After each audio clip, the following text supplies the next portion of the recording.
Welcome back, Pokemon trainers. Professor Chaz here, and the lab coat is still on back order. Now, for this week's Pokemon X Team Building video, I'm going to be using some Pokemon I haven't used before, as is the tradition. Pokemon you've never expected to see, unless you've been following these videos and you realize some of the Pokemon that haven't gotten a little green glow or red glow yet haven't been used yet, and I'm going to be using them eventually anyway. So that being said, I actually did the count, and just to get serious for a moment, I've actually only got 9 Pokemon left I haven't used yet. So what I'm going to do is, instead of going with 4 new ones for the next week, and then just 1 new one for the following week, what I'm going to do is bring 3 of those Pokemon into this week's battle, and then 3 more for the following week, and the final week will be 3 more. So, what I plan to do is bring these 3 new Pokemon, pairing them with a previously defeated Pokemon from weeks past, and bringing 2 victorious Pokemon, also from weeks past. Prepare yourselves for the team building video to show off the almighty power of whoever I've chosen to bring this week.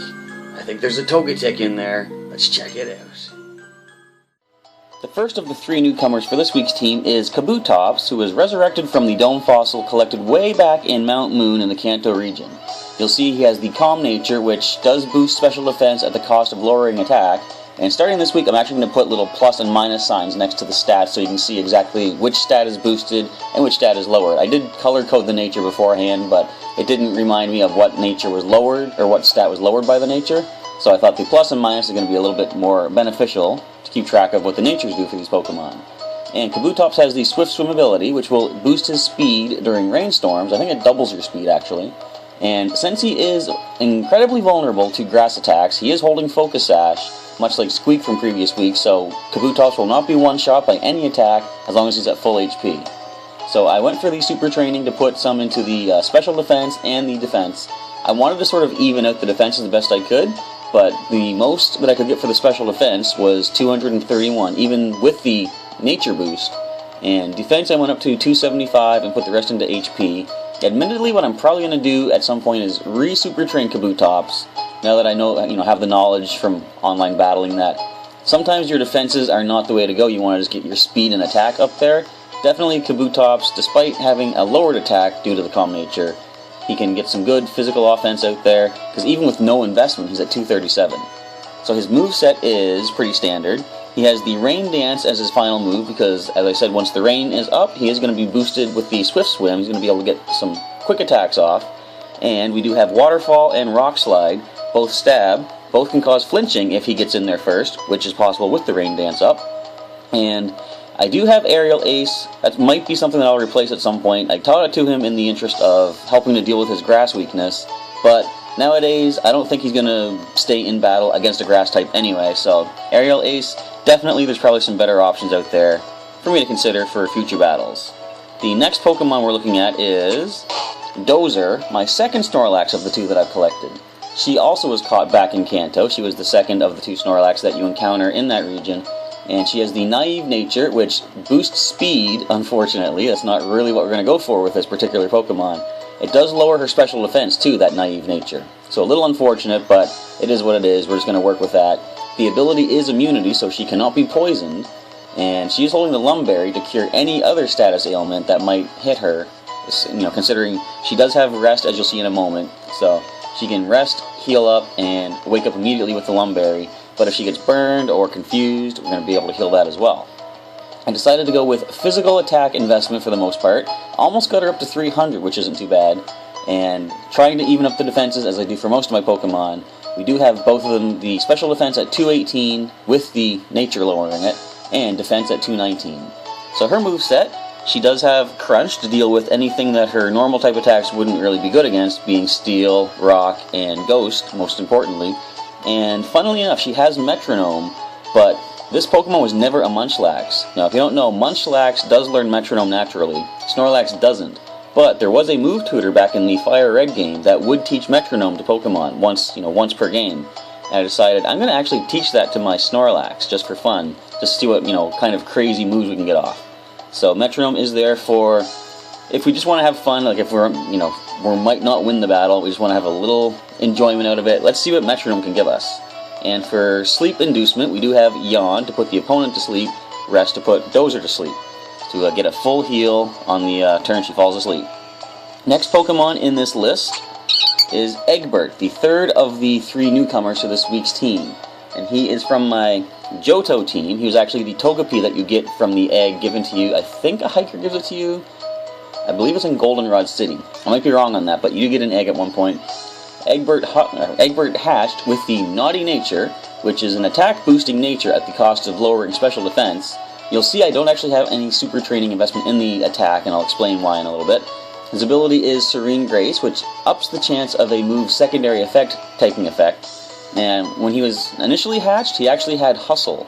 And I don't care for the Hustle ability. It boosts your physical attack, but lowers the accuracy of all physical moves that you use. So what I actually went to do with this Pokemon, I wanted to get away from physical moves altogether because of that. So I went with special attack investment and taught him initially. He had Magical Leaf, I think they learn naturally. And there's another move I taught him that was like fully accurate. Oh, Aerial Ace too. You can teach Aerial Ace for a Flying Stab, and I could make use of the attack boost from Naughty Nature if I really want to. Now, I am having him hold the Eviolite because initially when I first sent my Pokemon up to the Diamond and Pearl games and Togekiss was revealed, I thought I could evolve Egbert into Togekiss, but I kind of didn't want to, didn't want to jump the gun too soon. Thought I might regret it later on, forcing him to evolve from Togetic. Now that I've seen what Togetic can do in some online battles holding the Eviolite, boosting those defenses, this thing can be really powerful and really offset the opponent's strategy. So he does have max IVs in the HP. I didn't super train him to make use of that. I might actually switch this up a little bit in the future. But I decided to go with as much super training into special attack as possible. We got it up to 248, and I evened up the defenses again. Special defense is lowered for the nature, unfortunately, but I got 230-ish for both defenses. His moveset, now Signal Beam is a move that I probably do want to replace with Water Pulse at one point. The reason he doesn't have Water Pulse is because back when I was training my Pokemon in the Game Boy Advance games, and I believe, Diamond and Pearl as well, I only had one Water Pulse TM, and I wasn't sure who I wanted to teach it to. I was thinking either Egbert to deal with his Rock-type weaknesses, but another Pokemon I was considering was Articuno, because Articuno is weak to Fire and Rock, and I'm not sure if Water Pulse covers any of his other weaknesses, but I decided it would be more beneficial to give it to Articuno. So I wanted to give Egbert something that could hit the ground types the rock types that he'd be weak to. And although Signal Beam isn't super effective, it does at least have a chance to confuse as well. And now that we have switched his ability to Serene Grace with the ability capsule, there's a boosted chance that we're going to have confusion from the Signal Beam. He also has Psychic, which has a chance to lower the special defense of the target. Serene Grace could boost that as well. And since he was part normal originally, of course he's fairy flying now, Psychic was good against the fighting types that he was not exactly weak to anymore, but he still takes neutral damage from fighting. So I did teach him Psychic, but it's still a good move to keep on him right now. He does have Safeguard as well to protect my team from special conditions being thrown their way. And Follow Me, he didn't actually have Follow Me at first. Wish was his other move, I believe. And I decided I'm going to go with Follow Me, actually, so since we're into the double battles in Pokemon X, if he uses Follow Me, it's going to draw some attacks away from the target, or his partner, and with his boosted defenses thanks to the Eviolite, Egbert should easily take those hits. Now, moving into the next Pokemon, this is the returning defeated Pokemon from previous weeks. It's going to be Arbok, again from Kanto, caught back around Cerulean City, I believe it was. It was actually caught by my friend and traded to me because I couldn't get them in the blue version, whereas he couldn't get Sandshrew in the red version, so we actually caught one of each and did a trade. Now, Arbok is not any different from before. Still has the Hardy Nature, which is a neutral nature, nothing is boosted, nothing gained, or nothing boosted, nothing lost. Intimidate is still the ability to lower the opponent's physical attack, and he's holding the Black Sludge to heal some HP every turn, as long as it's held by a Poison-type Pokemon. Still has the max IV for the speed, and the super training is the same as before, and you'll see the moveset is the same as before as well.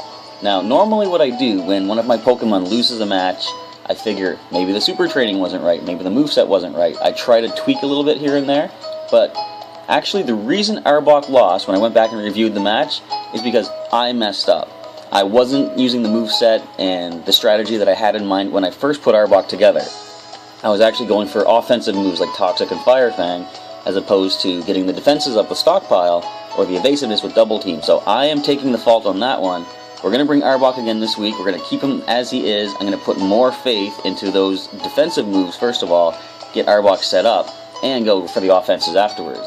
Now, admittedly, Arbok is a little bit less likely to get this strategy off in a double battle because there are 2 Pokemon that can attack him each turn. So getting his defenses up might be a lot trickier than in single battles.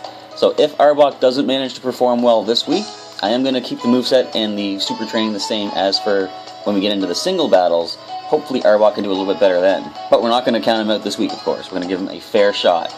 Now, also mixing things up a bit, we have 2 returning champions, but these 2 Pokemon I actually have done some switching for. You're going to take a look at Sprout the Venusaur. He has the relaxed nature, which is a defense boosting nature and lowering speed. No problem there. We didn't really invest in speed for him anyway. And the ability Overgrow will boost his grass attacks in a pinch, which he now has. He didn't have a grass move before. And this time around, since we haven't used the Mega Venusaur yet, I decided Sprout, now's the time to bring that Venusaurite into battle. So we are going to have a Mega Venusaur on this team. For the super training, I even up the defenses, so this is the same as before.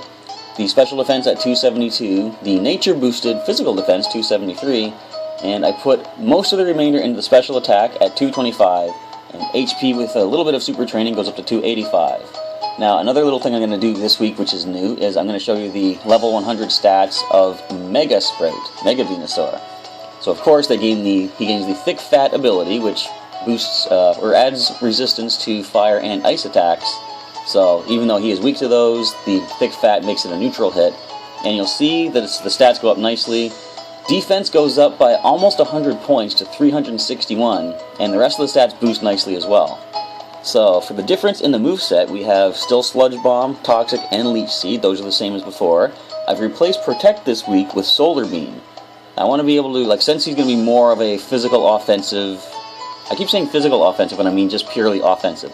Since he's going to be more of an offensive Pokemon this time around with the Mega Evolution, I wanted to get rid of the defensive move Protect and go for another stab attack, Solar Beam, see if we can get some good damage off with that. Now, although Solar Beam is a 2-turn move, you have to charge it up on the first turn, and then fire, I'm bringing someone to help with that, and that is another returning champion. That'll be Witwicky the Chandelure. So Witwicky has the Impish nature, which is a defense-boosting nature and lower special attack, so not the best for a Chandelure, but, you know, he still has pretty decent special attack as it is. His ability is Flash Fire, which previously we actually weren't able to make use of because I didn't have a fire move on him. I've changed things around this week, as you'll see. He is still holding the air balloon, which makes him immune to ground moves until he takes a hit from something, and then the balloon pops. And super training investment goes for the defenses, first of all, special defense and the nature boosted defense, both around 275. Most of the remainder of the super training went to the HP to get him a little above the 250 mark, and we put the rest into the special attack just to try and offset the negative nature drop, not boost. So the moveset this time, he still has Shadow Ball, Will-O-Wisp, and Sunny Day. Those are the same as before. This time we have replaced the Solar Beam he used to have, replaced it with Flamethrower. The reason we did that is because since Witwicky's speed is 172 and Sprout's is 150, Witwicky will actually outspeed Sprout, be able to get the Sunny Day up, and then Sprout can use a much more powerful Solar Beam on that exact turn. And since we had Flash Fire ability on Witwicky, which powers up fire type moves if Witwicky is hit by one, we actually didn't have any fire moves to make use of that. So I decided either I was going to switch the ability or switch an attack. I thought for this week, let's try switching the attack and put a Flamethrower instead of Solar Beam, since we do have Solar Beam anyway on Sprout. So that is going to be the team for this week, and we're going to get into some battles tomorrow, and hopefully these Pokemon are going to pull through and make it through week number 14 of our Pokémon X live Wi-Fi battles. I hope you come back to the channel to check that out and root the team on. Hopefully we'll get into the victories, and we'll just see how things go starting tomorrow. Alright, thank you for checking out this team building video today. and I'll catch you next time.